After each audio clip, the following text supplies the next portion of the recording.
देखिए, अब तक हमने ट्रांसफॉर्मेशन में जो वर्क किया है, जो आपको वीडियोस प्रोवाइड कर दी है, वो मतलब जो आज मैं बनाने जा रहा हूँ, ये मेरी लास्ट वीडियो होने वाली है।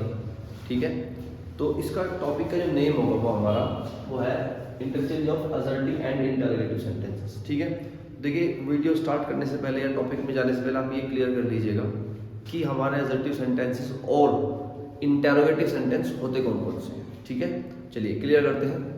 देखिए, हमारे आपने अगर मेरा एक वीडियो थी आपने वो चेक की होगी, देखी होगी, टाइप्स ऑफ सेंटेंसेस, तो मैंने वहाँ बताया था कि असर्टिव सेंटेंस दो तरह के होते हैं, एक अफर्मेटिव और एक निगेटिव। मीन्स एक सेंटेंस में नॉट नहीं मिलेगा और एक में मिलेगा, सीधी सी पहचान है, बिल्कुल एग्जाम्पल के तौर पर बता दूंगा मैं आपको। और इंटरोगेटिव सेंटेंस भी दो तरह के होते हैं। एक होता था हमारा सिंगल इंटरोगेटिव सेंटेंस, जिसको आप yes no type question answer भी बोल देते हैं, जिसमें केवल हेल्पिंग वर्ब बाहर होती है, बाकी कुछ नहीं। और एक होता था हमारा डबल इंटरोगेटिव, इसको आप डिस्क्रिप्टिव क्वेश्चन भी बोल देते हैं, कि जिसका आपको आंसर पूरे विस्तृत रूप में लिखना पड़ता है, लॉन्ग आंसर टाइप जो क्वेश्चन होते हैं वो वाले। ठीक है, तो चलिए, आपको अगर क्लियर नहीं है ये बात तो मेरी आप फर्स्ट वीडियो जरूर देख लीजिएगा, टाइप्स ऑफ सेंटेंसेस। ठीक है, चलिए हम स्टार्ट करते हैं, ये हमारा आज का टॉपिक है। ओके, आइए देखिए, जो हमारा वेरी फर्स्ट रूल है असर्टिव और इंटरोगेटिव सेंटेंसेस का इंटरचेंज का, वो क्या होता है देखिएगा। मैंने एक सेंटेंस लिखा हूँ, फिर आप बात करेंगे रूल कैसे बनता है। मैंने लिखा Ram was a great king. Sentence मेरे पास है Ram was a great king. अब स्टार्टिंग वाली मेरी बात जो थी वो याद करिएगा, मैंने आपको बोला था कि जब भी आप किसी दिए गए सेंटेंस को इंटरचेंज करेंगे, है ना, इंटरचेंज करेंगे। अब देखिए आगे हेडिंग क्या है, इंटरोगेटिव, आपको वहां मिलेगा ब्रैकेट में लिखा मिलेगा कि change the sentence into interrogative. ठीक है, तो ये आप सेंटेंस का टाइप चेक कीजिए, ये सेंटेंस का टाइप क्या है, असर्टिव में अफर्मेटिव सेंटेंस है।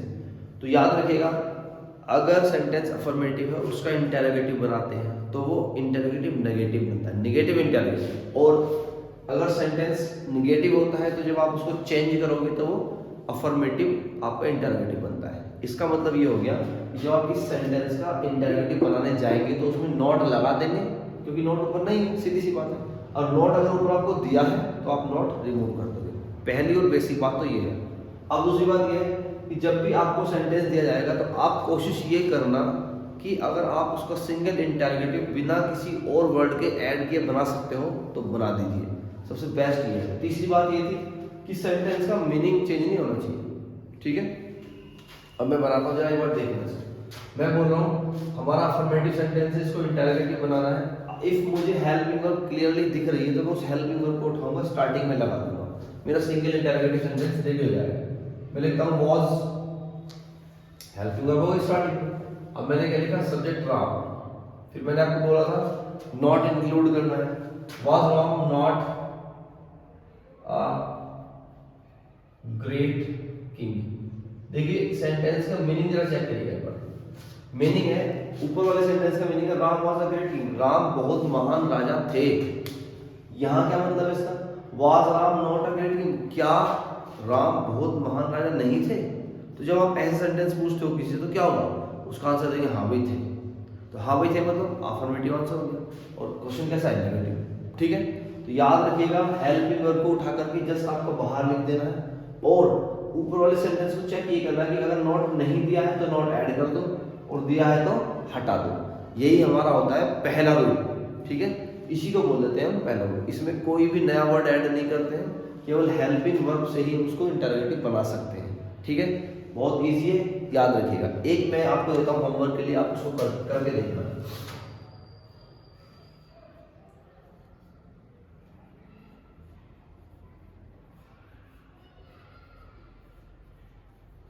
सेंटेंस है he is not my friend, वह मेरा मित्र नहीं है।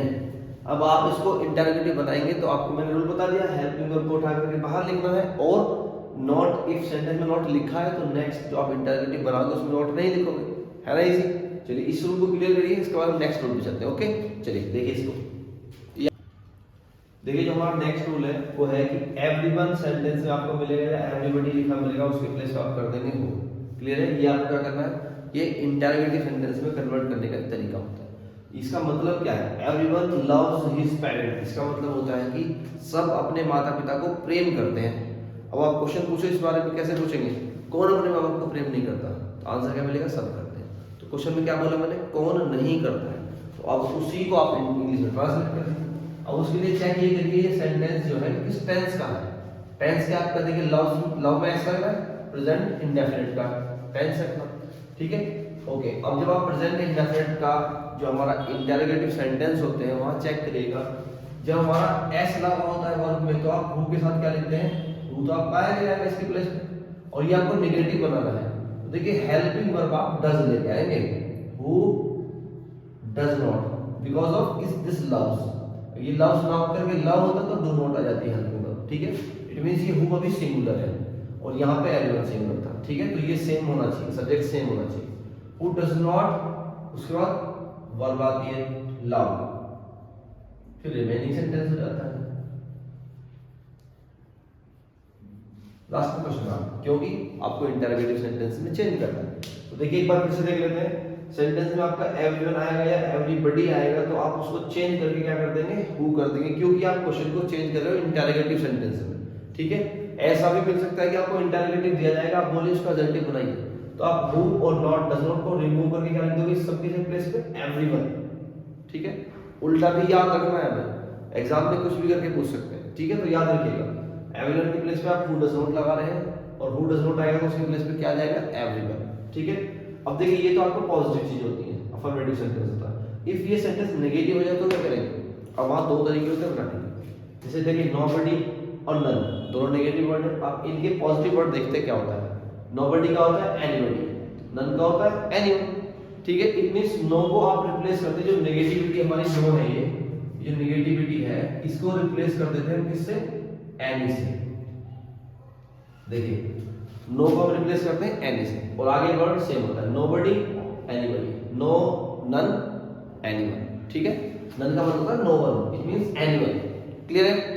अब जब आप इस सेंटेंस को रिमूव, इस सेंटेंस को चेंज करेंगे, it means nobody can touch the sky को आप चेंज करेंगे इंटरोगेटिव सेंटेंस में, तो ये भी मतलब यही है कि नोबडी का मतलब क्या होता है? कोई नहीं, और कोई नहीं का मतलब होता है हु, कौन। अब इसका मतलब बताता हूं आपको, देखिए क्या है। Nobody can touch the sky, कोई आसमान को नहीं छू सकता। तो क्वेश्चन कैसे पूछेंगे? आसमान को कौन छू सकता है, ठीक है। ऐसे बोलते हैं कि हवा को किसी ने नहीं देखा, तो क्वेश्चन कैसे पूछते हैं? किसने हवा को देखा है, ठीक है ना। इसका मतलब क्या होगा? जो मैं क्वेश्चन पूछ रहा हूँ अफर्मेटिव क्वेश्चन है, उसमें नॉट नहीं है। क्यों नहीं है? रीजन ये है, नॉट पहले से गिवन है, नोबडी में ऑलरेडी नॉट है, इसीलिए हम उसका क्वेश्चन बनाएंगे अफर्मेटिव। तो इसके बाद दो तरह से क्वेश्चन बना सकते हो। एक तो हमारा बेसिक रूल जो हमने पहले बताया था कि आप हेल्पिंग वर्ब को बाहर निकालिए और नॉट लगा दीजिए, एक तो ये हो गया। एक आप बना सकते हैं हु से, हु का देखते हैं पहले, क्योंकि हम हु पढ़ रहे हैं तो हु का ही चेक कर लेते हैं, हु कैसे मिलता है। नोबडी को रिप्लेस करना है हु, क्वेश्चन वर्ड हो गया। फिर हेल्पिंग वर्ब, और जब क्वेश्चन वर्ड ये हु आ जाता है तो उसमें सब्जेक्ट की जरूरत नहीं होती है। हु कैन वर्ब होती है touch, touch giving, who can touch the sky. देखिए याद रखिएगा इसमें नॉट मैंने नहीं लगाया, रीजन ये है क्योंकि नॉट मेरा ऑलरेडी गिवन था ऊपर, इसलिए मुझे नॉट अगेन ऐड नहीं करना है। ऊपर नहीं दिया होता है तो नॉट लगाते हैं, ठीक है, याद रखिएगा। अब इसी को देखिए, ये तो मेरा डबल इंटरगेटिव है, ये मेरा डबल इंटरगेटिव सेंटेंस है, मुझे सिंगल इंटरगेटिव बनाना था। सिंगल इंटरगेटिव का सेंटेंस का आपको डेफिनेशन इफ पता है तो आप ये पता कर लीजिए, ये थोड़ा रिमाइंड करिए उसको कि उसमें क्या होता है। हेल्पिंग वर्ब बाहर होती है, हेल्पिंग वर्ब क्या है यहाँ पे? मॉडल क्या है? कैन, आप उसको बाहर लिखेंगे कैन। फिर उसके बाद आपको तुरंत सब्जेक्ट चाहिए। यहाँ तो सब्जेक्ट की नीड नहीं है, क्यों नहीं? क्योंकि हु के अंदर खुद सब्जेक्ट होता है। यहाँ नीड है ना, तो यहाँ नीड है, उसके लिए सब्जेक्ट बनाएंगे। देखिए नोबडी का क्या लिख सकते हैं आप? एनीबॉडी, तो यहाँ लिखेंगे कैन एनीबॉडी, कैन एनीबॉडी, आगे से हो जाएगा verb touch the sky, can anybody touch the sky. इसका मतलब क्या होगा? क्या कोई आसमान को छू सकता है? आंसर क्या मिलेगा? कोई नहीं, नोबडी, ठीक है। ये देखिए who can touch the sky, कौन आसमान को छू सकता है? कोई नहीं। दोनों में ही सेम आंसर है, नोबडी, मतलब नहीं छू सकता, कोई नहीं छू सकता। और दोनों क्वेश्चन अलग अलग, एक डबल इंटरगेटिव है, एक single interrogative. Single interrogative sentence जो है हमारा मैंने पहले वाले रूल से बना के दिखाया आपको बेसिक। वो कब बना पाएंगे? जब आपको इस नोबडी का पता हो कि अफर्मेटिव वर्ड क्या होता है। नोबडी का अफर्मेटिव वर्ड क्या होता है? एनीबडी। तो आप ये यूज कर सकते हो। इफ आपको नहीं लगाना है तो आप हु से बना सकते हैं। नोबडी को हटाइए, हु लगा दीजिए। क्लियर है? एक बार चेक करिए, वीडियो को प्लेबैक करिए, रोक करके दोबारा देखिएगा समझ में नहीं आता है तो, और क्वेश्चन जरूर करिएगा। ठीक है? जितने भी आपकी बुक में जो भी आपको बुक गिवन है या जो भी आपने बुक परचेज कर रखी है उससे एक्सरसाइज सॉल्व करिए, एक्सरसाइज बनाइए। कोई अगर प्रॉब्लम होती है तो आप मुझे कमेंट में बता सकते हैं, मैं उसका आंसर कमेंट में लिख के दे दूंगा। ओके, चलिए ट्राई करिए। देखिए जो हमारा थर्ड रूल है वो है एवरी प्लस नाउन का rule. Means every plus noun जब भी सेंटेंस में मिलाएगा आपको लिखे हुआ, आप उसका इंटरोगेटिव बनाएंगे कैसे? विच प्लस नाउन से। नाउन यहाँ वो वर्ड है जो आपको उसके एवरी के साथ दिया जाएगा, आपको विच के साथ वही नाउन यूज करना है, वही वर्ड यूज करना है। जैसे एग्जांपल देखिएगा, every mother loves her children. प्रत्येक माँ अपने बच्चों को प्रेम करती है, सच्ची बात है। ठीक है, अब आप जब इसका इंटरोगेटिव बनाएंगे तो कैसे बनाएंगे? कौन सी माँ, क्या बनाएंगे? कौन सी माँ अपने बच्चों को प्रेम नहीं करती? अफर्मेटिव का क्या बना देंगे? नेगेटिव। देखिएगा एवरी को चेंज कर देंगे हम, इसमें इंटरोगेटिव बनाना है विच, साथ में वर्ड है वो एज इट इज रहेगा, विच मदर, विच मदर। अब देखिए आपको नेगेटिव बनाना है, ठीक है? अफर्मेटिव पर सेंटेंस आपको गिवन है, अब आपको ये इंटरोगेटिव भी नेगेटिव बनाना है। दिस मींस पहले क्या लाएंगे? इसके लाएंगे हेल्पिंग वर्ब, डज नॉट। ठीक है, फिर फर्स्ट फॉर्म लव, आगे सेंटेंस सेम।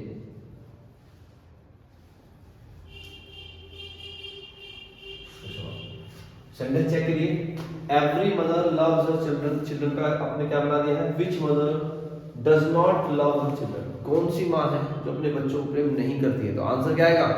सारी माँ करती है। सारी का माँ की इंग्लिश क्या होती है? एवरीवन, प्रत्येक माँ। ठीक है, कौन सी माँ नहीं करती अपने बच्चों को प्रेम? सब माँ करती है, प्रत्येक माँ करती है। ठीक है, तो देखिए सेंस ऊपर वाले का भी वही है, नीचे वाले का भी सेंस वही है। और ट्रांसफॉर्मेशन का मतलब भी ये होता है कि सेंटेंस आप जब इंटरचेंज करेंगे तो उनका सेंस नहीं बदलना चाहिए। ठीक है, अब नेक्स्ट वाला सेंटेंस चेक करिए, no girl likes to look ugly. Means कोई भी लड़की बदसूरत दिखना नहीं चाहती, सच्ची बात है। तो अब कोई भी लड़की, नेगेटिव वर्ड तो ऑलरेडी आ चुका है, लेकिन हमने क्या बताया आपको? देखिए एवरी और नो, दोनों ही केस में no plus noun, every plus noun को चेंज करेंगे विच प्लस नाउन। तो यहाँ क्या करेंगे? Which, which girl. अब सेंटेंस का टाइप देखिएगा क्या है? प्रेजेंट इंडेफिनिट है।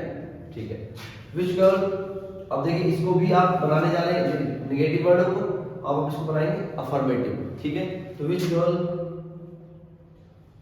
लाइक टू लुक अगली।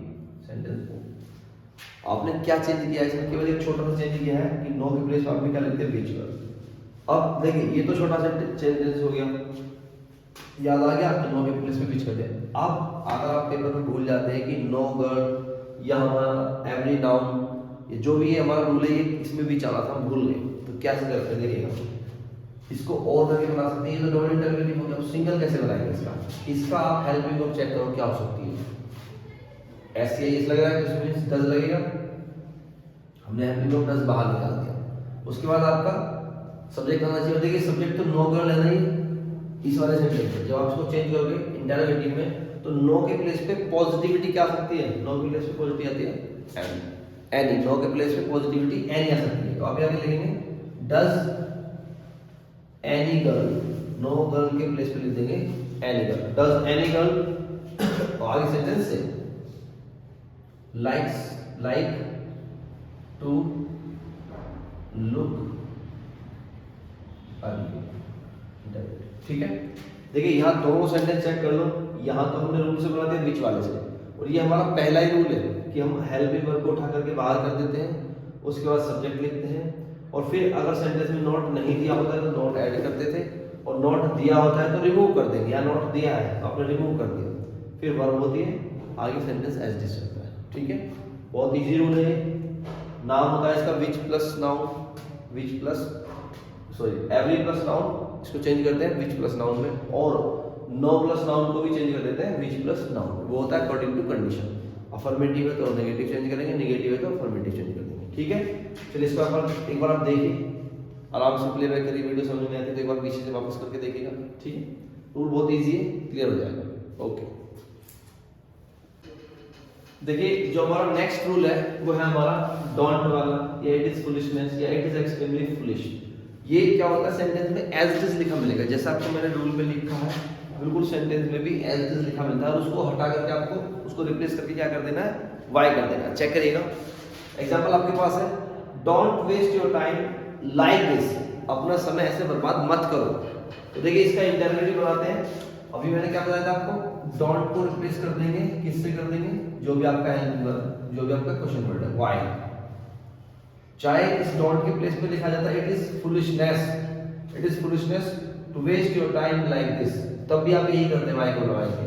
अगर लिखा हुआ it is extremely foolish to waste your time like this, तब भी आप उसको हटा करके क्या लगा देंगे, व्हाई। आपको करना क्या है, इसके प्लेस पे हटा करके इसको क्या लगा देना, व्हाई लगा देना है। आगे सेंटेंस एज इट इज होता है, why waste your time like this, question. ठीक है, बहुत इजी मेथड है और बहुत सटीक मेथड है, जो आपको यहाँ लिखा है आपको यही एग्जाम में मिलता है और आपको यही करना है। इन तीनों के प्लेस पे क्या करना है, केवल वाई लगा देना है, इसके अलावा कुछ नहीं होता है। ठीक है, चलिए इसको आप चेक करो, देखो, इसके बाद हम नेक्स्ट रूल पे चलते हैं। ओके, देखिए जो हमारा नेक्स्ट रूल है, या ये कह लीजिए कि इस टॉपिक का लास्ट रूल है, वो ये है कि अगर आपको सेंटेंस में इट डज नॉट मैटर या it does not matter much, इन दोनों में से कोई भी लिखा मिलेगा तो आप उन सबको हटा करके क्या लगा देंगे, व्हाट दो या व्हाट इफ कर देंगे। ठीक है, सेंटेंस देखिएगा, जो जैसा बता रहा हूँ, ये सेंटेंस का रूल जो बता रहा हूँ फिफ्थ वाला, एज इट इज यूज करना है, इसमें कोई चेंज नहीं करना है। ठीक है, और ये एज इट इज ऐसा का ऐसा ही लिखा मिलेगा। क्लियर है, आपको देखिए इट डज नॉट मैटर को रिमूव कर देना है, क्या लगा देना है, व्हाट दोनों यूज कर लो या व्हाट इफ यूज कर लो। चलिए हम यूज करते हैं व्हाट इफ, क्योंकि इफ ऑलरेडी गिवन है ना यहाँ पे, इसलिए हम व्हाट इफ यूज कर लेते हैं। व्हाट इफ, अब ऐसा मत कर देना कि दो बार इफ लगा दो, इफ एक ही बार लिखना, व्हाट इफ, आगे सेंटेंस एज इट इज लिख देना, she does not help me. ठीक है, what if she does not help me, ये क्या हुआ जो उसने हमारी मदद नहीं की। ठीक है, और ऊपर क्या है, डज नॉट मैटर, इससे फर्क नहीं पड़ता कि उसने हमारी मदद नहीं की। और हम यहाँ भी तो ये बोल रहे हैं व्हाट इफ, क्या हो गया, मतलब अभी भी नेगेटिव, क्या हो गया कि उसने हमारी मदद नहीं की, हमारी मदद नहीं करती है, तो इसका मतलब व्हाट इफ क्या हो गया कि वह हमारी मदद नहीं करती है। और ये भी सेम है, इट डज नॉट मैटर, इससे कोई फर्क नहीं पड़ता कि वो हमारी मदद नहीं करती है, हमारी मदद नहीं करती। ठीक है, तो ये हमारा लास्ट रूल है, interchange of adjective and interrogative sentence का लास्ट रूल था। ये 5 रूल होते हैं इसके, और इसके साथ ही हमारा टॉपिक ओवर हो जाता है। इसमें जो छोटी छोटी बातें बच जाती हैं, जैसे कि आपको interchange of parts of speech होती है हमारी कुछ, जैसे आप एडजेक्टिव को एडवर्ब में चेंज कर देते हैं, तो वो चीज़ें हम क्लियर कर लेंगे सिंथेसिस ऑफ सेंटेंसेस में। ठीक है, तो मैं इसको बोल रहा हूँ कि हमारा last topic he interchange of मतलब ट्रांसफॉर्मेशन का लास्ट टॉपिक है। इसके बाद ट्रांसफॉर्मेशन खत्म हो जाएगा, फिर हम सिंथेसिस शुरू करेंगे। ठीक है, इसी तरह वीडियो वॉच करते रहिए और अपने नोट्स बनाते रहिए। ठीक है, आपके सारे डाउट्स क्लियर हो जाएंगे। Okay, thank you.